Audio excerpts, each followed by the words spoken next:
नमस्ते बच्चों। हम देख रहे हैं अपना तीसरा लेसन अंग्रेज़ी सत्ता के परिणाम।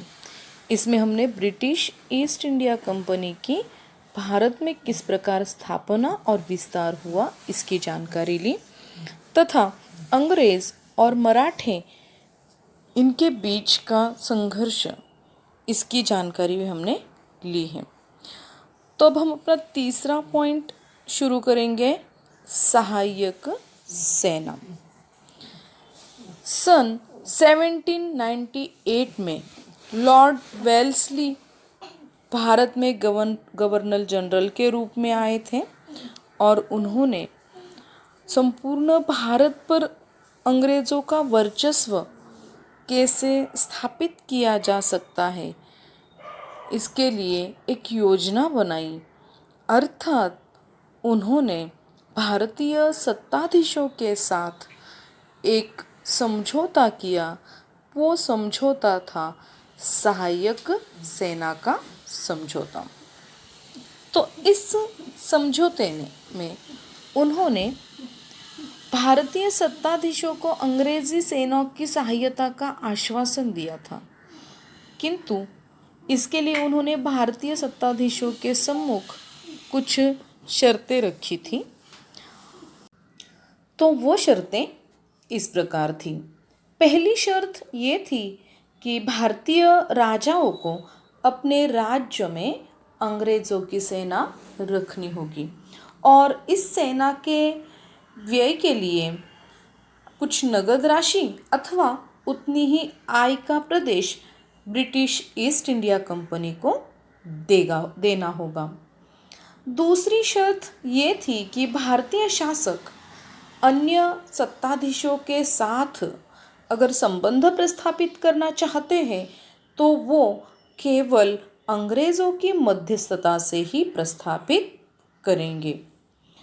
तीसरी शर्त सहायक संधि की ये थी कि अगर भारतीय सत्ताधीश अपने दरबार में अंग्रेज़ों का रेजिडेंट प्रतिनिधि नियुक्त करेंगे तो ही ये संधि उन पर लागू होगी। इस प्रकार भारत के बहुत सारे सत्ताधीशों ने ये जो सहायक संधि थी उसका स्वीकार किया और वह अपनी स्वतंत्रता खो बैठे।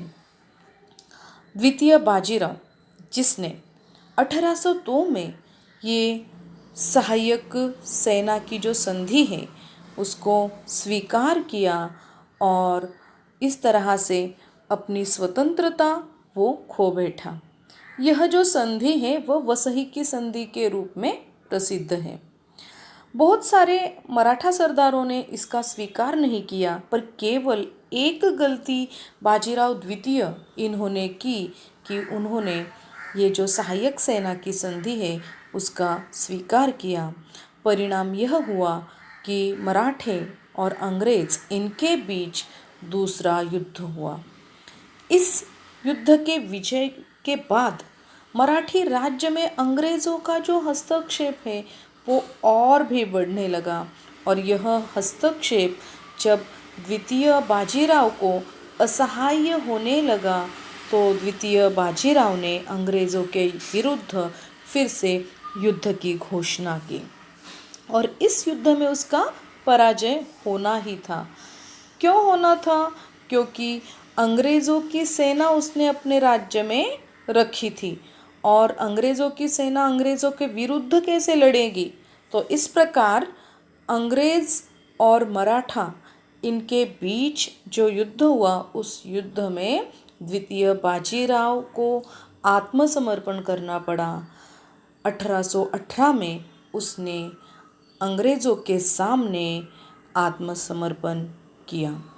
उस समय देखो, मुगलों की जो राजधानी थी वो दौलतराव शिंदे इनके अधिकार में थी।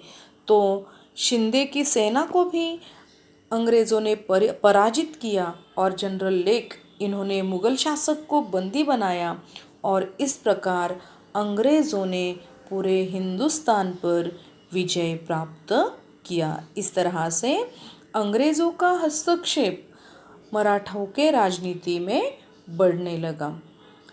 हम इसके बाद के पॉइंट अगले लेक्चर